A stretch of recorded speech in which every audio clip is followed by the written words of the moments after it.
NASA astronaut Reed Wiseman and Canadian Space Agency astronaut Jeremy Hansen, and it looked like Reed was trying to show off the image that he was capturing just now. Wow. Oh, thank you for showing us that. That is so cool. We look like we're smiling at you, like a little Cheshire cat. Yeah, that is exactly the same comment that we made, and that's why we put Victor beside it for his smile, and took a picture of him there. His smile is as bright as your smile. I believe it. Thank you. Sunny 16 when you need to take a picture of a happy hike. Now Ecom is as happy as the earth.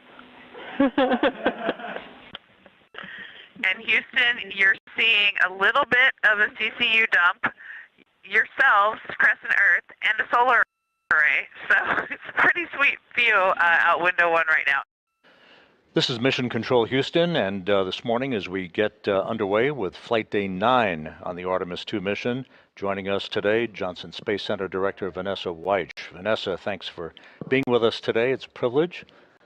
What a phenomenal mission we've been having. So excited to be here.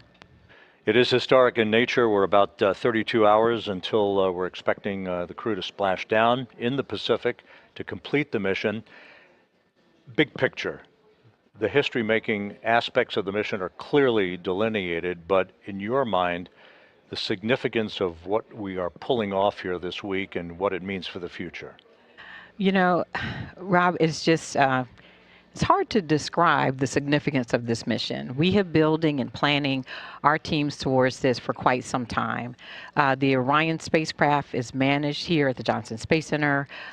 We have been a part of the design, development, test of that vehicle, and it's had milestones along the way. You know, we had our uncrewed Artemis 1 mission back in 2022, but now we have our astronauts on board, and they are demonstrating that that spacecraft is ready for us to have humans on board, for us to continue deep space exploration, which we have not done since 1972.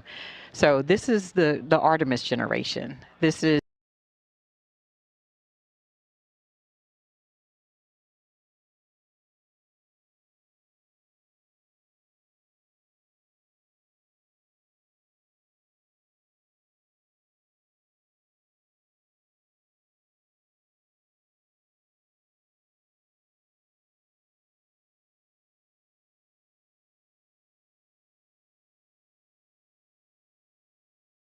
our generation's opportunity to explore and to build from what Apollo did, but moving to the moon, we're now going to have a moon base. We're going to learn how to live there. We're going to go to Mars. It opens up all of the universe. It's just amazing for human exploration. And we're on board Integrity with our 4 astronauts, Christina Cook on the left, Victor Glover, Commander Reed Wiseman, and Jeremy Hansen of the Canadian Space Agency on the right. The crew is continuing to stow equipment on board. They've concluded a conference with Entry Flight Director Rick Henfling to review procedures for tomorrow's return to Earth. And we'll soon be moving into a midday meal on this day before their homecoming to planet Earth. And Jackie, while I have you, we just wanted to express even more our gratitude for these awesome, I'll call them drink notes and drink messages. So many people wrote really cool, heartfelt messages on our bonus drinks, and we are just smiling ear to ear every time we look at one. So thank you so much.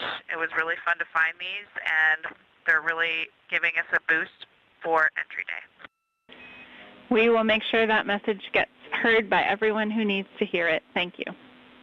This is Mission Control Houston, here in the flight control room. A welcome visitor, Charlie Blackwell Thompson, the Artemis launch director who kicked off this mission with the flawless launch of the Space Launch System and the 4 Integrity astronauts back on April 1st. She's here visiting at the Johnson Space Center, currently talking to her Ascent Flight Director, Judd Freeling, and the Entry Flight Director, Rick Henfling, who will be on tomorrow to preside over Integrity's return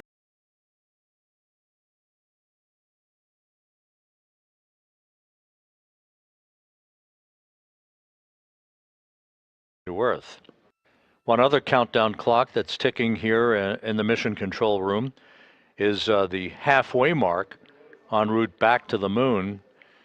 It is almost incongruous to imagine this, but here we are on the eve of homecoming for the Integrity astronauts, and we're an hour and 33 minutes away from reaching the halfway point en route back from the moon.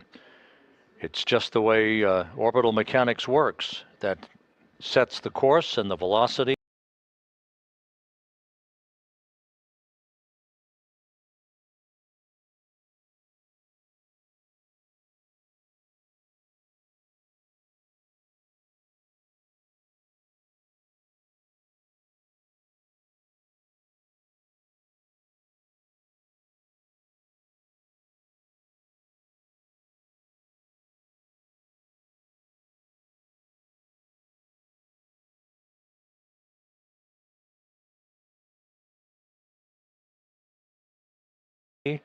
And the entrapment of Integrity into the grip of Earth's gravity that dictates all of that. But again, we're about a little over an hour and a half away from reaching the halfway point back from the moon for the splashdown in the Pacific tomorrow night.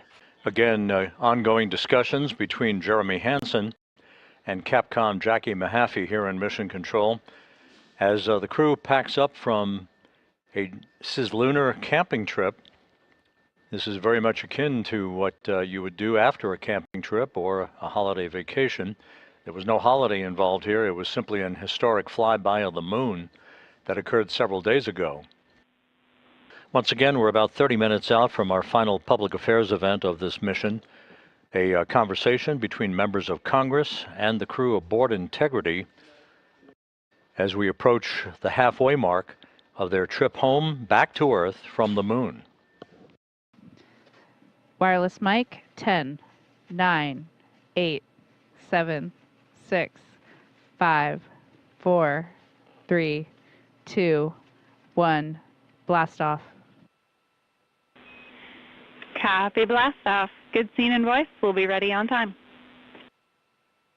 And we have the camera off just to prevent overheating and battery drain. Confirm you got a good image coming down. We do have an image coming down. You know, Jackie, snark does carry across the cosmos. That delayed smile made me feel very good. Good evening, Artemis 2 crew. As you all approach your final day on this historic journey around the moon, the people of Earth remain inspired by your mission. They are energized by space exploration, and most importantly, they're eager to have you all home very soon. Now, NASA couldn't execute on our important mission without the steadfast support we receive from the United States Congress. We work with the agency to make sure it has the right direction to expand American leadership in space and the necessary resources to execute on our world-changing mission.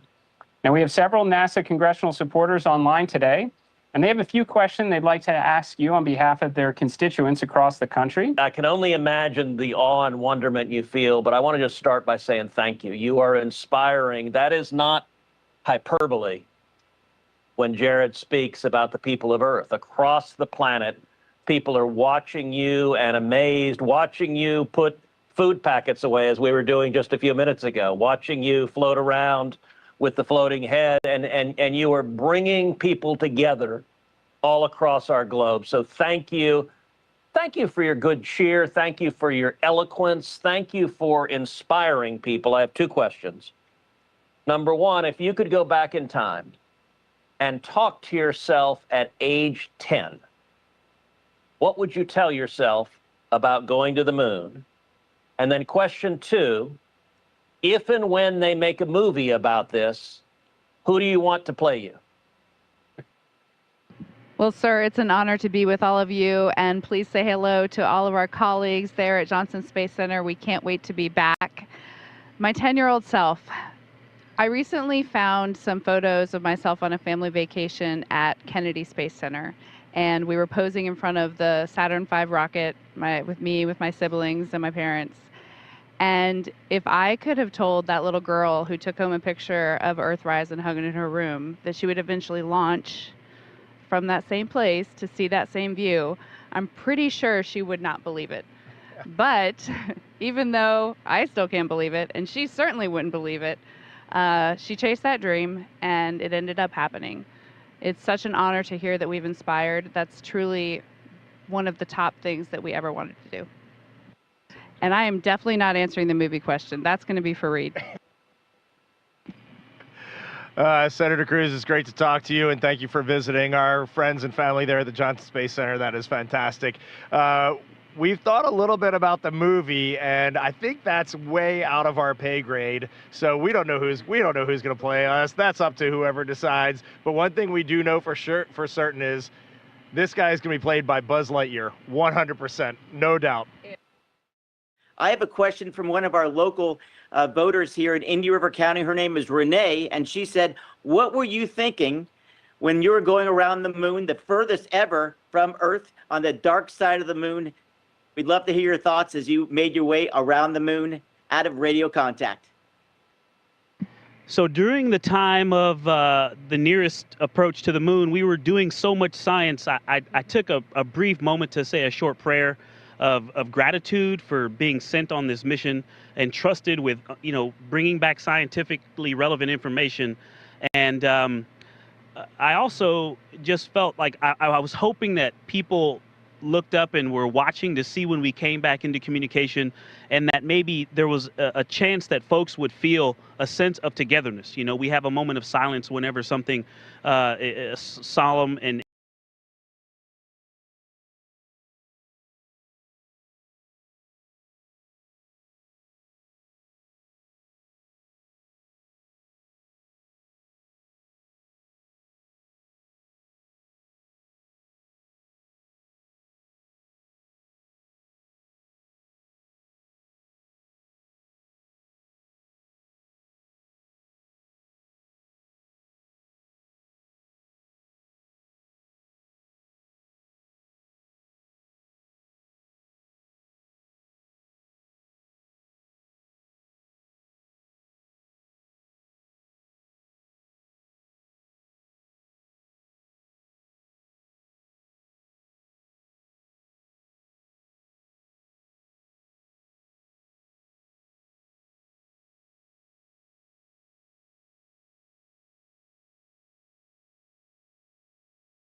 that requires reverence, or someone that we love has passed away, but maybe we could call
a moment of togetherness. As we were in radio silence, I was really hoping that we could just have a sense. You heard the word togetherness a lot from our crew, and really was hoping that while we were waiting to get back in contact, that people could just feel that sense of togetherness, that we were all a crew on Spaceship Earth. And integrity, just over 10 minutes ago, as you were having that event, you passed the halfway home mark. Okay, copy that, Jackie. Sounds like the next 24-ish hours we're gonna accelerate quite a bit then. Absolutely. This is Artemiss Mission Control in Houston, Texas. The final targeting for the upcoming return trajectory correction burn, or RTC2 burn, has been completed, and we do expect that RTC burn to take place in about 29 minutes from now. As of right now, it's expected to be a 5.37 foot per second delta velocity burn and approximately a 9-second burn. This will be using the 8 auxiliary pulse-X thrusters on the Orion spacecraft. Here in Mission Control Houston, the team on console is currently conducting their go, no-go poll for that upcoming return trajectory correction burn. And again, this burn will further fine-tune the trajectory and the path of the Orion spacecraft. Burn with an expected delta velocity change of 5.37 feet per second, using the 8 pulse-X thrusters on the Orion spacecraft to further fine-tune the trajectory of the Orion spacecraft on its path back towards Earth. Currently on your screen, you can see a view of the Artemis Real-Time Orbit website, or ARO. The Orion spacecraft is currently traveling at a velocity of about 3,400 miles per hour, and it is about 114,000 miles away from Earth. Earlier today, it did pass the halfway point of its return back to Earth. Again, it is expected to splash down off the coast of San Diego, California on Friday, April 10th around 7:07 p.m. Central Time, 8:07 p.m. Eastern Time. In just a few moments, we should hear confirmation called up to the crew that Orion is in burn attitude. The Orion spacecraft is currently maneuvering to that burn attitude. Integrity Houston, Integrity is in burn attitude. Artemis Mission Control in Houston, Texas. We are now just under 30 seconds away from the time of ignition of that upcoming return trajectory correction burn, which will be the start of that burn. Again, it is expected to be about a 9.41 second burn using the 8 auxiliary pulse-X thrusters on the Orion spacecraft's service module to generate a 5.37 foot per second change in delta velocity.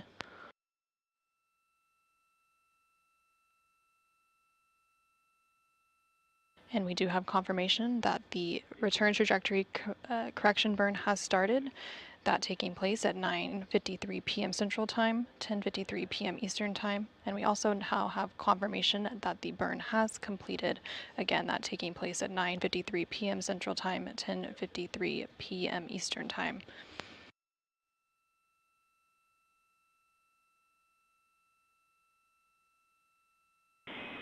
Integrity Houston, good burn. We are assessing the details.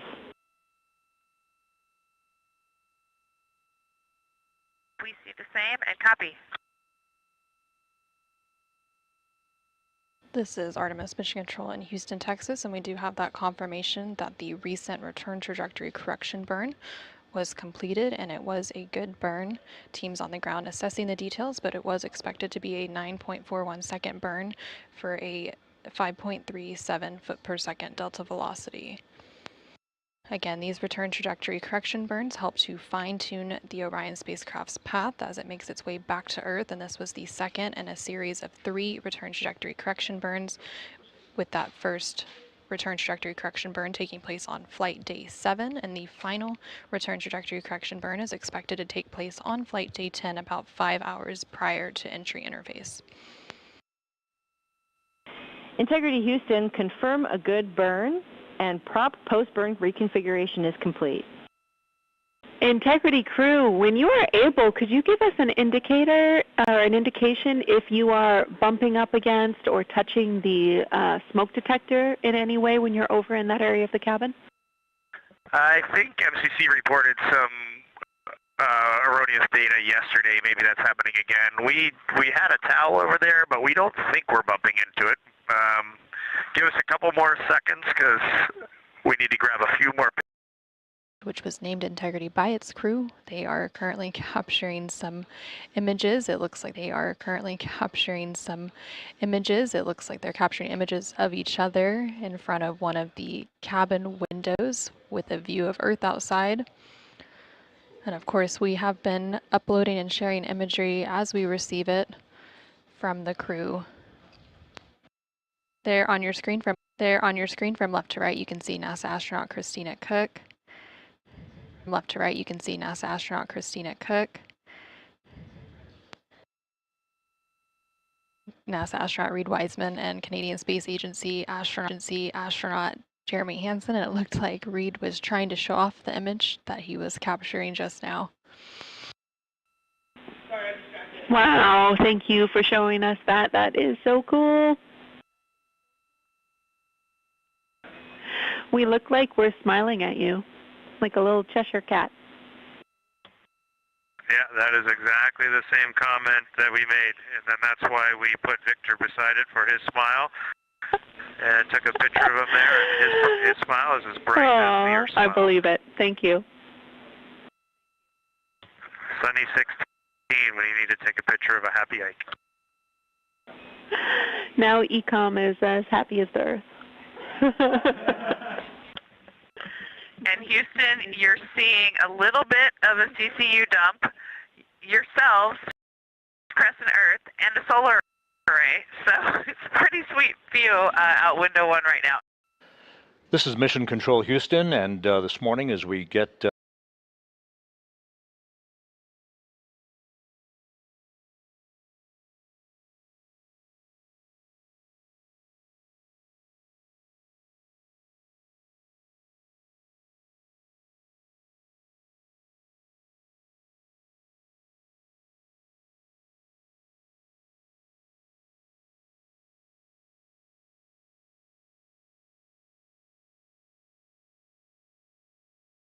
underway with Flight Day 9 on the Artemis 2 mission. Joining us today, Johnson Space Center Director Vanessa Weich. Vanessa, thanks for being with us today. It's a privilege. What a phenomenal mission we've been having. So excited to be here. It is historic in nature. We're about 32 hours until